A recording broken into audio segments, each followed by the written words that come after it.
नमस्कार विद्यार्थी मित्रों। कोरोना की इस महामारी के समय में आप लोग स्वस्थ एवं सुरक्षित रहें, इस शुभकामना के साथ हम वीडियो प्रस्तुत कर रहे हैं।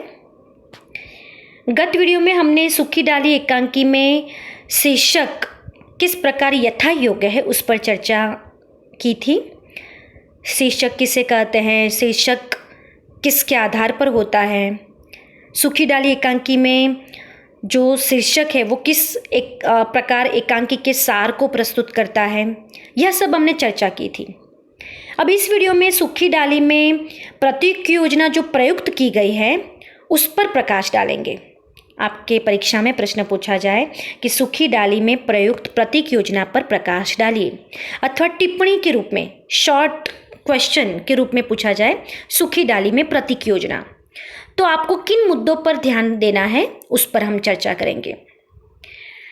सबसे पहले तो आपको ये ध्यान रखना है कि प्रतीक शब्द का अर्थ क्या है। प्रतीक शब्द का अर्थ है कोई ध्वनि या चिन्ह या संकेत। जैसे सामान्य प्रतीकों का तो हम लोग प्रयोग करते ही हैं। हम यदि मुसाफरी करते हैं तो रास्ते में अलग अलग प्रतीकों के साइन बोर्ड, ट्रैवलिंग के अनुसार आपको किस प्रकार से जाना है, कहाँ मोड़ लेना है, तो उसका जो है चित्र बताया जाता है। तो वो प्रतीक तो आप सामान्य रूप से देखते ही हैं। यहाँ तक कबीर ने भी बहुत सारे प्रतीकों का प्रयोग किया है। परब्रह्म को जो है वो कुंभ की भांति कहा है, हमारे शरीर को कच्चे कुंभ की भांति कहा है, और हमारे अस्तित्व को बूंद की भांति कहा है। तो बूंद जो है हमारे अस्तित्व का प्रतीक है और सागर है वो परमात्मा का प्रतीक है। उसी प्रकार हम व्यवहार में भी अनेक प्रतीकों का प्रयोग करते हैं। अब रक्षाबंधन में हम राखी अपने भाई को बांधते हैं तो वो भी एक रक्षा का प्रतीक है, हमारे स्नेह का प्रतीक है। इस प्रकार हम व्यवहार में भी अनेक प्रतीकों का प्रयोग करते हैं। सूखी डाली एकांकी में भी एकांकीकार ने बहुत ही निपुणता से प्रतीकों का प्रयोग किया है। प्रतीक का प्रयोग हम इसलिए करते हैं कि मनुष्य जो होता है वो शब्दों से नहीं मगर चित्र, ध्वनि या संकेत से वो बात करना चाहता है। ज़्यादातर नाटक और एकांकी में प्रतीकों का प्रयोग अधिकतर किया जाता है, क्योंकि जितने शब्द कम और प्रतीक ज़्यादा वो नाटक और ज़्यादा रहस्यमय होगा और प्रेक्षकों के मन में एक रुचि पैदा करेगा। जैसे यदि नाटक में ऐसा पहले नियम था कि युद्ध को हम नहीं बता सकते, युद्ध के दृश्य को हम जो है रंगमंच पर नहीं बता सकते, तो इस प्रकार के प्रतीकों का प्रयोग करने के लिए युद्ध के बैक स्टेज में जो है हिंसा यानी कि एक दूसरे को मारने की आवाज़ और ललकार जो है वो प्रतीक उपयोग किया जाता है। फिर जो है एक बड़ा ध्वज जिसमें दो तलवार आमने सामने हैं, ऐसा ध्वज दिखाया जाता है। तो ऐसे ऐसे प्रतीकों का प्रयोग किया जाता है जिससे प्रेक्षक के मन में वो बात सूझ जाए और प्रेक्षक समझ सके कि ये क्या बात है। प्रेम का प्रतीक, यदि हम दाम्पत्य जीवन में अपने पति या पत्नी को रिझाने के लिए जो व्यवहार करते हैं, उसको गिफ्ट देते हैं, भेंट अर्पण करते हैं, प्यार से कोई जो है पुष्प देते हैं, तो वो भी एक प्रेम का प्रतीक है। तो हमारे जीवन के सभी व्यवहारों में कहीं ना कहीं हम प्रतीकों का प्रयोग करते ही हैं। केवल आप समझ नहीं पाते कि वो प्रतीक है, मगर वो प्रतीकों का प्रयोग हम सामान्य रूप से करते हैं। एकांकी और नाटक में उन प्रतीकों के प्रयोग पर ज़्यादा बल दिया जाता है और उसमें भी उपेंद्रनाथ अश्क है। उपेंद्रनाथ अश्क ने तो सभी विधाओं में अपनी कलम चलाई है। काव्य में प्रतीकों का प्रयोग ज़्यादा होता है। जैसे आप गत वर्ष में आपके कोर्स में मुरझाया फूल काव्य था, तो मैंने आपको कहा था कि मुरझाया फूल एक वृद्ध व्यक्ति का प्रतीक है। पुष्प की अभिलाषा जो है वो कविता थी, तो उसमें भी मैंने आपको कहा था कि एक पुष्प जो है वो सैनिक के पैरों तले रौंदना पसंद करता है, तो वो पुष्प किसका प्रतीक है, इन सब पर हमने चर्चा की थी। तो इस प्रकार काव्यों में प्रतीक योजना ज़्यादा होती है। नाटक और एकांकी में एकांकीकार या नाटककार के जो है सक्षमता पर या उनकी एक कौशल्य पर निर्भर है कि वो कितने प्रतीक योजना पर जो है अपनी कलम चलाते हैं। सूखी डाली एकांकी में भी जो है प्रतीकों का प्रयोग किया गया है, उस पर हम चर्चा करेंगे। जैसे सूखी डाली एकांकी में आप शीर्षक देखें तो शीर्षक के रूप में इस चित्र में जो बताया गया है ऐसा प्रतीक हमें दिखाई देता है। जैसे यह वृक्ष आप देखिए किस प्रकार से सूख गया है, डालियां केवल आधार रूप है मगर पत्ते सूख गए हैं, कोई भी घटादार कोई ऐसा छांव नहीं है जिससे कोई राहगीर उससे शीतल छांव जो है ले सके। इस प्रकार से एक बंजर सूखा पेड़ जिस प्रकार टिका हुआ है, यह एक प्रतीक के रूप में बताया गया है सूखी डाली में। सूखी डाली में उस प्रतीक के सामने हरा भरा पेड़ भी दिखाया है, संयुक्त कुटुंब। अब देखिए वो अभी हमने सूखा पेड़ देखा था, उसके सामने यह हरा भरा पेड़ किस प्रकार हमारे मस्तिष्क में, हमारे आँखों में एक प्रकार का जो है अच्छा प्रेम पैदा करता है, किस प्रकार से हमें एक सुंदरता दिखाई देती है। तो संयुक्त कुटुंब की सुंदरता ही इस हरे भरे बरगद के पेड़ की भांति है। तो बरगद का पेड़ जो है वो संयुक्त कुटुंब का प्रतीक है। तो सूखी डाली एकांकी में बरगद के पेड़ की कल्पना की गई है और वो बरगद का पेड़ संयुक्त कुटुंब के जो है सभी सदस्यों का प्रतीक है। जिस प्रकार संयुक्त कुटुंब में सभी सदस्य आपसी मेलजोल से, आपसी एकता से रहते हैं और अपने बुजुर्ग का सम्मान करते हैं, आधार रूप पूरे परिवार के सबसे बड़े बुजुर्ग जिसके कारण पूरा परिवार हुआ है, तो उस बुजुर्ग का सम्मान करते हैं, उनसे कभी भी अनादर नहीं करते और जिस प्रकार से प्रेम और शांति और एकता से रहते हैं और अपनी मजबूताई के आधार पर सभी समस्याओं का, सभी मुश्किलों का सामना करते हैं। इसीलिए एकांकिका ने बरगद के पेड़ की कल्पना की है और बरगद के पेड़ को संयुक्त कुटुंब के साथ जो है प्रतीक के रूप में उपयोग किया है। तो पहला प्रतीक तो आपको मैंने बता दिया कि संयुक्त परिवार का प्रतीक है बरगद का पेड़। आप देखिए जिस प्रकार सूखी डाली एकांकी में पात्रों की अधिकता है, वैसे तो वो पात्र क्यों बताए हैं, क्योंकि इस बरगद के पेड़ की परिकल्पना को आपके सामने प्रस्तुत करना है लेखक को। आप देखिए जिस प्रकार दादा मूलराज एक आधार के रूप में है और सभी सदस्य जैसे डालियों के रूप में है, डालियों की भी और उप शाखाएं हैं, परेश, इंदु और बेला। तो इस प्रकार से इतने सारे पात्र बताने के पीछे बरगद के पेड़ की कल्पना या बरगद के पेड़ का प्रतीक लेखक को पूर्ण करना था, इसलिए उन्होंने इन पात्रों की योजना की है। संयुक्त कुटुंब के साथ साथ उन्होंने यह प्रतीक क्यों इस्तेमाल किया, तो वो दादाजी के पास कहलवाया है। दादाजी ये कहते हैं कि मेरी आकांक्षा है कि सब डालियां साथ साथ फले फूले, जीवन की सुखद शीतल वायु के स्पर्श से सरसाए। विटप से अलग होने वाली डाली की कल्पना ही मुझे सिहराती है, यानी कि डराती है। यानी कि एक डाली यदि टूट जाती है फिर भी बरगद का पेड़ तो वैसे के वैसा ही रहेगा ना, मगर नहीं, कहा जाता है कि हमारा जो आधार होता है, हमारे जो बुजुर्ग होते हैं, वो उनका स्नेह ऐसा होता है कि यदि पूरे परिवार में से किसी भी एक सदस्य को भी कोई हानि पहुंचती है, वो अलग हो जाता है, तो उसको वो दुखी कर देता है, क्योंकि वो बरगद के पेड़ का एक आधार होता है, संयुक्त कुटुंब का आधार होता है। तो इस प्रकार से दादाजी के मुख से इस बरगद के पेड़ की कल्पना करवाई है। इस सूखी डाली में दूसरे प्रतीकों की बात करें उसके पहले फिर से दादाजी ने जो बात की थी कि मैं कहा करता हूँ ना बेटा कि एक बार वृक्ष से जो डाली टूट गई उसे लाख पानी दो, उसमें वह सरसता न आएगी। और हमारा यह परिवार बरगद के इस महान पेड़ की भांति है। इस प्रकार लेखक ने संयुक्त परिवार के महत्व को प्रतिपादित किया है और उसके प्रतीक के रूप में बरगद का पेड़ बताया है।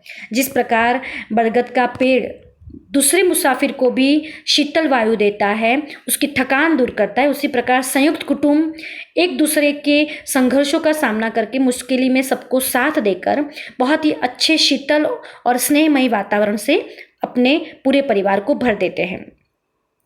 दूसरा प्रतीक इस सूखी डाली में है दादाजी। अब दादाजी को वट वृक्ष के आधार का प्रतीक बताया है। जैसे किसी भी पेड़ का आधार जो होता है उसी के आधार पर हम कह सकते हैं कि वह पेड़ टिकेगा कि नहीं। यदि आधार मजबूत नहीं होता तो आंधी तूफान में वह पेड़ हिल जाता है, गिर जाता है। आप लोगों ने सुना भी होगा कि बहुत आंधी तूफान में इतने पेड़ गिर गए, इतने पेड़ गिर गए। मगर जो वटवृक्ष की भांति जिसका आधार इतना मजबूत है वो पेड़ कभी भी हिलेगा नहीं और गिरेगा नहीं। तो संयुक्त परिवार में भी इस प्रकार से दादा मूलराज जो है वो उस वटवृक्ष के आधार का प्रतीक है। यदि वो खुद दृढ़ होंगे तभी इस परिवार को दृढ़तापूर्वक रख पाएंगे। यदि वो खुद इतने दृढ़ नहीं होंगे और इतने कोमल बन जाएंगे कि जिससे निर्णय भी नहीं कर पाएंगे कि इस परिवार में हम क्या करें, तो हो सकता है कि वो परिवार बिखर जाए। मगर दादाजी का यहाँ बताया गया है प्रतीक, वो इतना मजबूत बताया गया है कि दादाजी ने ठान ली थी कि मैं किसी भी कीमत पर मेरे परिवार के किसी भी सदस्य को अलग तो नहीं होने दूंगा, किसी भी कीमत पर। और इसीलिए डालियाँ कहीं भी टूटे नहीं, यानी कि परिवार का कोई भी सदस्य अलग न हो, उसके लिए उन्होंने दृढ़तापूर्वक सबको बुलाया और बहुत ही अच्छी तरह से उनको कहा कि बेला के साथ अच्छी तरह से व्यवहार करना है आपको। तो ये दृढ़तापूर्वक एक निर्णय लेना, सबके ऊपर अपना प्रभाव डालना, ये जो है बहुत बड़ी बात है और इसी से पूरा संयुक्त परिवार टिका होता है। तो दादाजी उस वटवृक्ष के आधार का प्रतीक है। दादाजी के चित्रण में, यानी दादाजी का जब चरित्र चित्रण करना होता है, तब एकांकिका ने उनका वर्णन भी किया है कि दादा मूलराज सुखी डाली एकांकी के प्रमुख पात्र तो है ही, मगर उनका वर्णन करते हुए वह कहते हैं कि दादा मूलराज 72 वर्ष के एक प्रभावशाली वृद्ध है। वह अपने संयुक्त परिवार के मुखिया है। वृद्ध होने पर भी वह एक मजबूत कदकाठी के स्वस्थ व्यक्ति है। उनकी सफ़ेद दाढ़ी वटवृक्ष की लंबी जटाओं के समान मानो धरती को छूना चाहती है। उनकी सफ़ेद दाढ़ी वटवृक्ष की लंबी जटाओं के समान मानो धरती को छूना चाहती है। अब आप ये सोचिए, सफ़ेद दाढ़ी, पूरी दाढ़ी सफ़ेद हो गई है, 72 वर्ष के हैं, तो आप सोचिए कि उनकी शारीरिक दशा तो बहुत दिनहीन होनी चाहिए, मगर नहीं, यहाँ उनकी शारीरिक दशा के साथ साथ मानसिक दशा भी बहुत प्रभावशाली है। यहाँ तक उनकी वृक्ष की लंबी दाढ़ी जो है वो जटाओं के समान धरती को छूना चाहती है। वो कहने का तात्पर्य यह है कि जैसे उन्होंने इस प्रकार से लंबी दाढ़ी बनाई है, और लंबी दाढ़ी जो है दाढ़ी से लेकर धरती पर कब छुएगी, जब वो और बुजुर्ग होंगे। जितने बुजुर्ग होते जाएंगे उतनी दाढ़ी बढ़ती जाएगी। तो यानी यहाँ लेखक ने एक प्रकार का संकेत दिया है कि उनको तो देखकर ऐसा लगता है कि वो इतने साल जीने वाले हैं कि उनकी दाढ़ी धरती पर छू देगी, तब तक वो जीवित रहेंगे, क्योंकि उनका मनोबल इतना मजबूत होता है। मैं आपको फिर से ये कहना चाहूँगी विद्यार्थी मित्रों कि आप लोग पूरे इसको हम अलग बात से हम बात करें, इस एकांकी से हटकर हम बात करें कि हम लोग पूरा दिन कोरोना की महामारी के जो है न्यूज़ देखते रहते हैं, उसके बारे में सुनते रहते हैं, तो हमारा एक मानसिक मनोबल जो है वो मजबूत नहीं होता, तो हम डर जाते हैं, टूट जाते हैं। मगर आप देखिए तो पूरे संशोधन के रूप में हम देख सकते हैं कि कोरोना की महामारी में वही जीत गया है, वही बच गया है। यदि उसका पॉजिटिव आया है वो भी बच गया है, जिसके कारण यदि उनका मनोबल मजबूत होता है, उसके मजबूत मनोबल के कारण ही वह बच पाया है। ऐसा नहीं है कि शारीरिक दशा, आप सब लोग बोलते हैं कि जिसको डायबिटीज़ हो, बीपी हो, बड़े बुजुर्ग लोग हैं वो भी मर जाते हैं, ऐसा नहीं है, कम उम्र वाले भी मर गए हैं। मगर ये एक प्रकार का जो डर है, एक प्रकार का भय है, वो मनुष्य को भीतर से तोड़ देता है और वो मनुष्य उसकी उम्र से पहले ही मर गया होता है, तो फिर वो कोरोना की महामारी में तो मर ही जाएगा।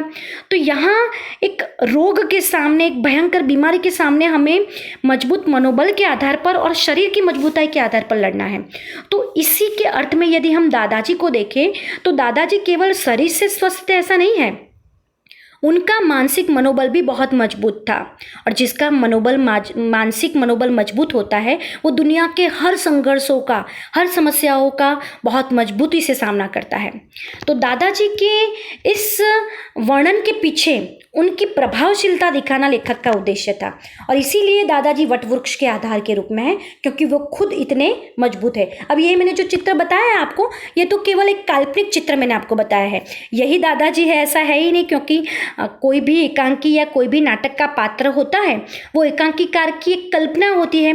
एकांकीकार अपने मन में सोचते हैं कि ऐसा पात्र मैं आपको प्रस्तुत करना चाहता हूँ, तो उस प्रकार का वो पात्र कल्पित करता है। फिर नाटक और एकांकी में यदि रंगमंच पर अभिनय करवाना होता है तो वो उसकी कल्पना के आधार पर वो ऐसे पात्र की योजना करता है। तो मैंने ये आपको केवल एक काल्पनिक चित्र आपके सामने प्रस्तुत किया है, क्योंकि और हुक्के की बात बताई है, तो दादाजी सबको जब बुलाते तब एक बार बात करते हैं, फिर हुक्का गुड़गुड़ाते हैं, ये एकांकीकार ने बार बार कहा है। तो हुक्का गुड़गुड़ाना भले हमारे इस युग में आप कहते हैं कि हुक्का जो है अच्छी चीज़ नहीं, मगर पहले के ज़माने में हुक्का गुड़गुड़ाने से ऐसा कहा जाता है कि जैसे एक प्रकार का प्रभाव उत्पन्न होता था। बुजुर्ग जो होता है वो बरामदे में बैठकर हुक्का गुड़गुड़ाते हैं, और जब वो हुक्का गुड़गुड़ाते हैं तो कहा जाता है कि उनकी एक मानसिक दशा ऐसी होती है कि वो बहुत चिंतन जैसे करते हो, सोचते हो, ऐसा लगता है। तो इस प्रकार से मैंने आपको ये काल्पनिक चित्र बताया है कि इस प्रकार से जो दादाजी है वो बहुत मजबूत आधार के रूप में है इस एकांकी में, तो वो भी उनका प्रतीक है। अब दादाजी की जो कुर्सी है वो बरामदे में बताई गई है एकांकी में। एकांकी के प्रथम दृश्य में ही जैसे बरामदे में एक कुर्सी बताई गई है। अब कुर्सी बताने के पीछे प्रेक्षकों के सामने या पाठकों के सामने एकांकीकार का यही उद्देश्य है कि ये पूरा परिवार आप देख रहे हैं रंगमंच पर, वो परिवार का सबसे बड़ा प्रतीक दादाजी जो है वो इस कुर्सी में बैठते हैं। अब ये कुर्सी जो है वो सामान्य कुर्सी नहीं है। पहले के ज़माने में जो हम आराम कुर्सी रखते थे ना, इस प्रकार की कुर्सी होती है जिसमें बुजुर्ग लोग बहुत आराम से और वो कुर्सी वैसे जब बैठते हैं तो ऐसे हिलती डुलती भी है, तो जैसे वो आराम से बैठकर जो है एक प्रकार से हिलती डुलती कुर्सी में बैठकर जैसे कभी सोचते रहते हैं, आराम से बैठते रहते हैं, और किसी के बारे में यदि बात करनी है तो वो इस कुर्सी में बैठकर बात करते हैं। तो ये जो कुर्सी प्रतीक के रूप में बताई है वो कुर्सी संयमशीलता का प्रतीक है। जब भी कोई चिन्ह हो, वो चिन्ह का यदि कोई अर्थ नहीं है तो वो चिन्ह प्रतीक नहीं कहा जाता है। यहाँ बरामदे में लेखक कोई सामान्य कुर्सी भी रख सकते थे, कोई ऐसी चीज़ भी रख सकते जहाँ दादाजी बैठ जाए, मगर कुर्सी रखी है उससे पता चलता है कि उनका ओहद्दा जो था वो परिवार में सबसे बड़ा था। कहा जाता है ना कि कुर्सी की ही मारामारी राजनीति में होती है। एक कुर्सी के लिए सब लोग बहुत सारी जो है राजनीति में होड़ लगाते हैं, तो वो तो राजनीति की कुर्सी है। यदि हम कुर्सी कहीं अधिकारी के चैम्बर में जाते हैं तो वो कुर्सी का मान होता है, किस कुर्सी पर बैठे हुए, वो कितने बड़े अधिकारी है वो उसकी कुर्सी पर पता चलता है। भले कुर्सी सामान्य होगी मगर उनका टेबल और उसकी कुर्सी से हम उनके ओहदे को मान देते हैं। उसी प्रकार परिवार में जो सदस्य होता है वो बुजुर्ग आदमी यदि होता है तो वो उसकी कुर्सी जो है उसका ओहदा है। तो यहाँ ओहदे को बताने के लिए, जैसे उनका प्रभाव बताने के लिए दादाजी की कुर्सी प्रतीक के रूप में रखी गई है, और वो भी ऐसी आराम कुर्सी है कि कोई भी बुजुर्ग जो होता है वो कितना धीर गंभीर, संयम और सहनशील होता है वो भी प्रतीक के रूप में बताया गया है। जैसे इस कुर्सी में आराम से हम बैठकर कोई भी किसी भी प्रकार की चिंता न करके हम उसमें शांति रख सकते हैं, उसी प्रकार दादाजी को जब इस बात का पता चलता है तो वो उसका शांति से निराकरण करते हैं, बहुत ही धैर्य से सबको बात करते हैं।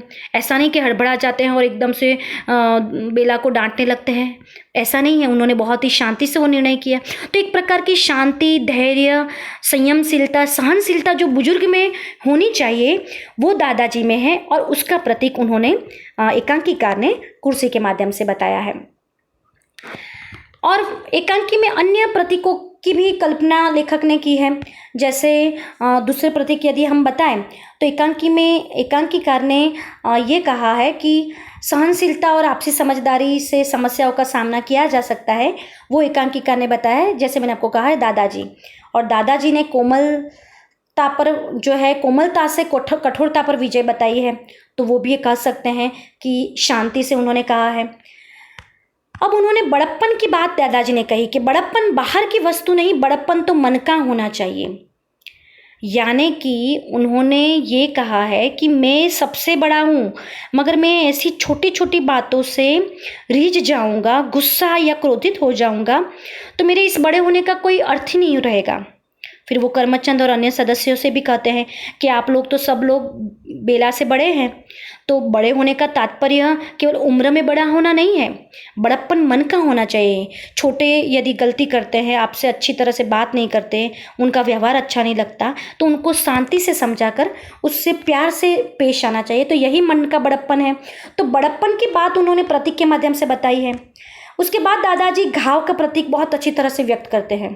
उन्होंने घाव को संबंधों के साथ जो है समानता बताई है कि जिस प्रकार हमारे शरीर में यदि कोई घाव हो जाए और उसको हम बहुत खुदेर खुदेर कर उस पर दवाई ना लगाए तो वो खरोच या वो सामान्य घाव इतना बड़ा नासुर बन जाता है कि उसका इलाज कर पाना मुश्किल हो जाता है। तो इस घाव को उन्होंने संबंधों के साथ जो है स्थापित किया है। तो घाव का प्रतीक संबंधों की दरार है। जिस प्रकार संबंध अच्छी तरह से रहते हैं तो हमारा शरीर जिस प्रकार से स्वस्थ रहता है तो अच्छे संबंध है उसका प्रतीक है, मगर हमारे शरीर में कोई घाव पड़ गया उसका मतलब है संबंधों में दरार होना। उस दरार में यदि दवाई तत्काल ना लगाई दी जाए तो वो दरार इतनी बढ़ जाती है कि वो संबंध टूट सकता है। जिस प्रकार घाव में यदि हल्की सी खरोच जो होती है उसमें यदि तत्काल दवाई न लगा दी जाए तो वो बहुत बड़ा नासुर बन जाती है, उसी प्रकार हमारे संबंधों में जो भी कोई सामान्य समस्या, छोटी समस्या हमें लगती है, वो छोटी समस्या पर हम ध्यान न दें तो वो धीरे धीरे धीरे इतनी बड़ी समस्या का रूप धारण कर लेती है कि जिस पर हम दवाई फिर बाद में लगाना चाहिए तो वो नहीं हो सकता और वो जो है संबंध टूट जाता है और यहाँ तक हम लोग जो है उस संबंध से दूर हो जाते हैं। तो घाव के प्रतीक के रूप में संबंधों की दरार बताई है। तो वो दादाजी के माध्यम से इस संदर्भ पर जो है बहुत ही अच्छी सी बात कही है। उन्होंने ये भी कहा है जिस प्रकार स्नेह और प्रेम का परिवार में सिंचन होना चाहिए तो वो किसका प्रतीक है? तो जिस प्रकार पेड़ की वृद्धि के लिए पानी और प्रकाश के सिंचन का प्रतीक होना चाहिए, उसी प्रकार यानी कि दादाजी ने ये कहा है कि पेड़ की वृद्धि के लिए जिस प्रकार पानी और प्रकाश के सिंचन जो है उसकी आवश्यकता है, उसी प्रकार संबंधों में भी स्नेह और प्रेम का सिंचन होना चाहिए। यानी स्नेह और प्रेम का परिवार में जो सिंचन है वो पेड़ के सिंचन के प्रतीक के रूप में प्रयुक्त किया है। दादाजी के माध्यम से दादाजी ने कहा है कि जिस प्रकार यदि एक डाली में भी यदि पानी और प्रकाश, सूर्य प्रकाश अच्छी तरह से न जो पहुंचा गया तो वो डाली सूख जाएगी, उसी प्रकार पूरे सभी सदस्य बहुत हंसी मजाक और मेलजोल से रहते हैं, मगर यदि केवल बेला के साथ अच्छी तरह से नहीं रहेंगे तो वो एक ऐसी इस प्रकार से रह जाएगी कि जैसे एक सूखी डाली है। और इसी कारण बेला खुद कहती है दादाजी से कि आप पेड़ से किसी डाली का टूटकर अलग होना पसंद नहीं करते, पर क्या आप यह चाहेंगे कि पेड़ से लगी लगी वह डाल सूख कर मुरझा जाए? तो यहाँ सूखी डाली के प्रतीक के रूप में खुद बेला अपने आप को अभिव्यक्त करती है। तो यहाँ सूखी डाली का प्रतीक बेला है, मगर फिर भी सूखी डाली का प्रतीक आपको वो समस्या है वो लिखना है कि सूखी डाली जो है, तो यहाँ सूखी डाली का प्रतीक जो है वो बेला है। और उसके साथ साथ एकांकीकार ने सूखी डाली के प्रतीक के रूप में विभक्त परिवार की समस्या को भी यहाँ प्रस्तुत किया है। तो विभक्त परिवार है वह सूखी डाली और पूरा हरा भरा और संयुक्त परिवार जो है वो बरगद की जो है पेड़ की भांति है, ऐसा उन्होंने बताया है।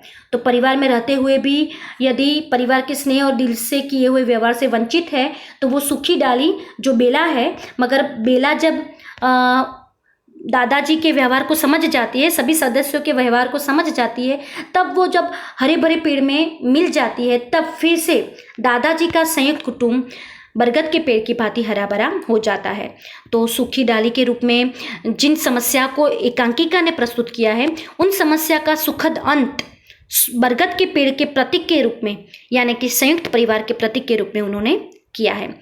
इस प्रकार से इन प्रतीक योजना को आपको समझना है और इसी प्रतीक योजना के कारण हम कह सकते हैं कि एकांकी में एक रहस्यात्मकता बड़ी है। एकांकी में एक जो है प्रवाहमयता और एक प्रकार की जो रोचकता है वो प्रतीकों के कारण पैदा हुई है। और जितने प्रतीक ज़्यादा हो उतने एक जो प्रेक्षक के मन में, पाठकों के मन में एक ये भी पैदा होता है रहस्य कि इस प्रतीक का अर्थ क्या होगा। तो प्रतीक के अर्थ को ढूंढने की वो कोशिश करता है पाठक और प्रेक्षक, और उससे जब उस उत्तर का, उसके प्रश्न का उत्तर मिल जाता है तब वो समझ जाता है कि अच्छा इसी के लिए प्रतीक का प्रयोग किया गया है। तो वो एक रुचिकर पैदा होती है उसमें, और इसी कारण एकांकी में रुचि पैदा करने के लिए, एकांकी के अर्थ गांभीर्य को बताने के लिए एकांकिका ने प्रतीकों का प्रयोग किया है। अब इस वीडियो में इस प्रकार से प्रतीक योजना जो है यथा योग्य है, क्योंकि सभी प्रतीकों का बहुत ही अच्छी तरह से प्रयोग किया है और इसी कारण सूखी डाली में प्रयुक्त प्रतीक योजना यथा योग्य है। धन्यवाद।